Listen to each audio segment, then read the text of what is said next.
నమస్తే అండి అందరికీ. నేను మీ రామచంద్రారెడ్డిని.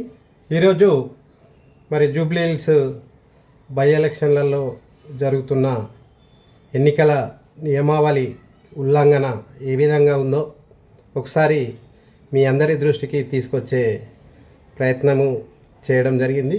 ఈరోజు రాష్ట్ర ఎన్నికల నిర్వహణ ప్రధాన అధికారి అయినటువంటి సుదర్శన్ రెడ్డి గారికి మనం ఒక వినతి పత్రము ఇవ్వడం జరిగింది. ఆ వినతి పత్ర సారాంశం ఏంటంటే, ఎన్నికల యొక్క మోటో ఏంటి అంటే స్వేచ్ఛాయుత, ప్రలోభరహిత, పారదర్శకతతో కూడిన ఎన్నికల నిర్వహణే ఎన్నికల సంఘం యొక్క ప్రధాన ధ్యేయము, ఉద్దేశం.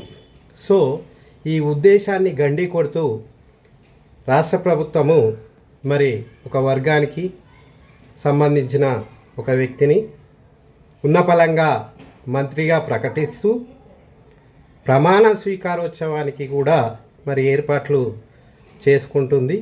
ఇది ఎన్నికల నియమావళికి విరుద్ధంగా నిర్ణయం తీసుకుంది. దీన్ని మనం సవాల్ చేస్తూ ప్రధాన ఎన్నికల అధికారికి మనకు వినతి పత్రం ఇవ్వడం జరిగింది. 1951 ప్రజా ప్రాతినిధ్య చట్టం సెక్షన్ 123 ప్రకారము ఏ వ్యక్తికి కూడా, ఏ వర్గానికి కూడా, ఏ మతానికి కూడా అపరిచిత, అనుచిత లబ్ధి, అనుచిత ప్రలోభాలకు గురి కాకుండా చూడాల్సిన బాధ్యత ఆయా పార్టీలపైన, ఆయా పోటీ చేసే అభ్యర్థులపైన ఉంటుంది. దీన్ని అతిక్రమించి మరి ప్రభుత్వం తీసుకున్న నిర్ణయం రేపు ఏదైతే మాజీ క్రికెటర్ అజారుద్దీన్ పదవీ ప్రమాణం స్వీకారోత్సవానికి ఏర్పాట్లు చేస్తుందో దాన్ని మనము ఫిర్యాదు రూపంలో ఇచ్చినాము. దీన్ని నాకు ఈ ఉద్దేశంలో ఏంటంటే, ఒక వ్యక్తినో, ఒక వర్గాన్నో, ఒక మతాన్నో తక్కువ చేయడము, కించపరచడము అనేది కాదు.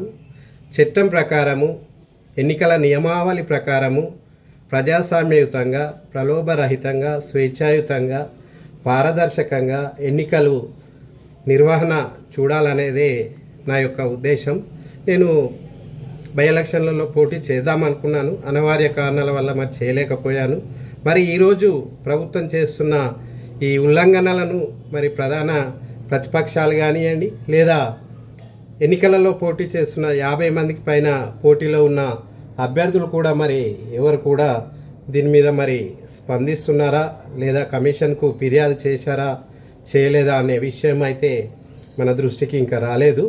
సో ఇది ఎవరికి వ్యతిరేకం కాదండి. ఎందుకు అంటే, ఒక నియమావళి ఉంటుంది. ఆ నియమావళి తర్వాత ఎన్నికలు 11వ తారీఖు ఉన్నాయి కదా, 11వ తారీఖు తర్వాత నిరభ్యంతరంగా మీరు అనుకున్న వ్యక్తికి మంత్రి పదవి ఇవ్వచ్చు, ప్రమాణ స్వీకారం చేయించవచ్చు, అది మీ ఇష్టం. కానీ ఎన్నికలు జరుగుతున్న టైంలో ఒక వర్గం ఓట్ల కోసం ఒక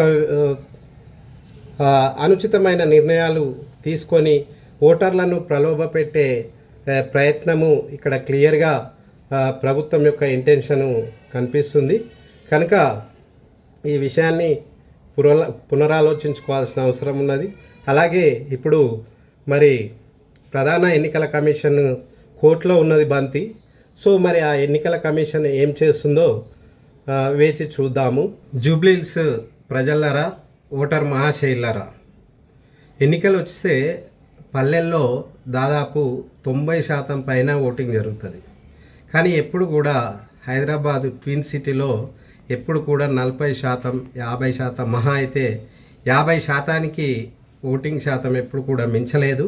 దయచేసి ఈ బై ఎలక్షన్లోనైనా విఘ్నులైన ఓటర్లు, ప్రజలు ఆలోచించి అందరూ ఓటింగ్లో పాల్గొని అధిక ఓటింగ్ శాతము వచ్చే విధంగా మీ ఓటు విలువను వినియోగించుకొని ప్రజాస్వామ్యాన్ని పరిరక్షించాల్సిందిగా జూబ్లీ హిల్స్ ఓటర్ మహాశైలకు, ప్రజలకు ప్రజాస్వామ్య పరిరక్షణ తరపున విజ్ఞప్తి చేస్తున్నాను.